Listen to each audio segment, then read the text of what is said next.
بسم اللہ الرحمن الرحیم۔ السلام علیکم ورحمۃ اللہ۔ بچوں، آج ہم آپ کی اردو کی کتاب کا صفحہ نمبر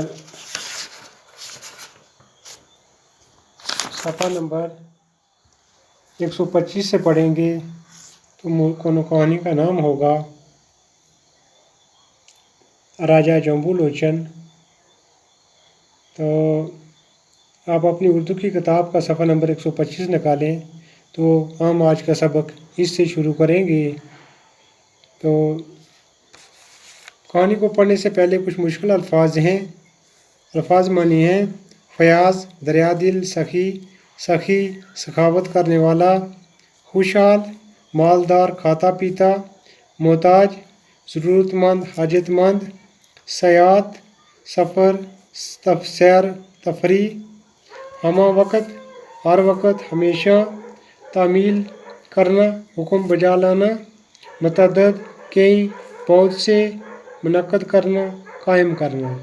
تو یہ تھے مشکل الفاظ۔ تو ہم اردو کی کتاب کو لے کر اس سے ہم پڑھیں گے کہ یہ راجا جمبو لوچن کون راجا تھا۔ یہ ایک راجے کی کہانی ہے۔ آپ نے بہت سے راجاؤں کے بارے میں سنا ہوگا، کہتا کہ آپ نے بہت سے راجوں کی کہانیاں سنی ہوں گی اور پڑھا بھی ہوگا، لیکن آج ایک ایسے راجا کا حال بیان کیا جائے گا جو بڑا فیاض اور سخی تھا۔ ہم دونوں مشکل الفاظ ہیں، فیاض بھی اور سخی بھی۔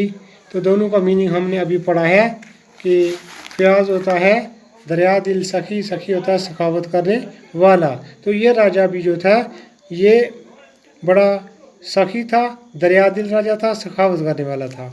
اس راجا کا نام جمبو لوچن تھا۔ اس کا ایک بھائی بھی تھا، وہ بھی راجا تھا، اس کا نام باہو لوچن تھا۔ یعنی یہ دو بھائی تھے، دونوں کے دونوں راجے تھے۔ جمبو لوچن کے راج میں رعایا خوشحال تھی۔ رعایا کہتے ہیں لوگ کو، اس کے دور کے اندر لوگ خوشحال تھے، لوگ امن و سکون سے زندگی بسر کرتے تھے، کہیں کوئی محتاج نہ تھا۔ محتاج ہوتا ہے غریب، نادار، مفلس، حاجت مند، ضرورت مند۔ تو اس کے علاقے میں کوئی آدمی محتاج نہیں تھا، اناج کی کمی نہ تھی۔ دور دور سے لوگ سیاحت کی غرض سے یہاں آیا کرتے تھے۔ سیاحت ہو گیا سیر و تفریح، سیر سپاٹا۔ راجا کے دربار میں ہر شخص کو جانے کی اجازت تھی۔ وہ خود بھی ہر ایک کی فریاد سننے کے لیے ہمہ وقت تیار رہتا تھا۔ ہمہ وقت یا ہر وقت یا ہمیشہ۔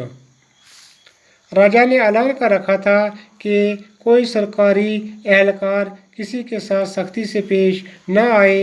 راجا کے اس حکم کی سبھی تعمیل کرتے تھے۔ تعمیل ہوتا ہے حکم بجا لانا۔ راجا جمبو لوچن کو ادب سے بڑا شغف تھا، یعنی لگاؤ تھا ادب کے ساتھ۔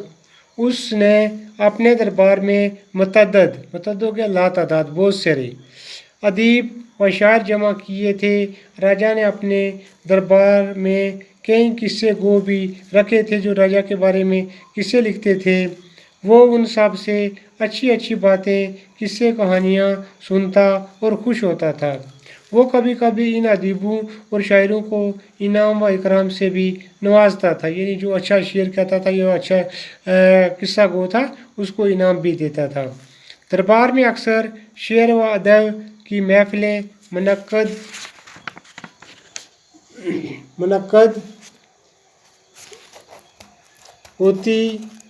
ہوتی جن کا حال مخبروں کے خبر دینے والے لوگ، مخبروں کے ذریعے لوگوں تک پہنچایا جاتا۔ اس راجا کے کئی قصے مشہور تھے جن کا لوگ اکثر ذکر کرتے تھے۔ ایسا ہی ایک قصہ شکار سے متعلق ہے۔ کہا جاتا ہے کہ راجا کو شکار کا بہت شوق تھا۔ ایک مرتبہ وہ اپنے درباریوں کے ساتھ شکار کے لیے نکلا۔ کئی دنوں تک جنگل میں گھومتا رہا مگر اسے کوئی شکار نہ ملا۔ وہ مایوس ہو کر ایک ٹیلے پر جا بیٹھا، یعنی پہاڑ کی اونچی چوٹی پر جا کر بیٹھ گیا راجا۔ تھوڑی دیر سستانے کے بعد راجا پھر شکار کے لیے چل نکلا۔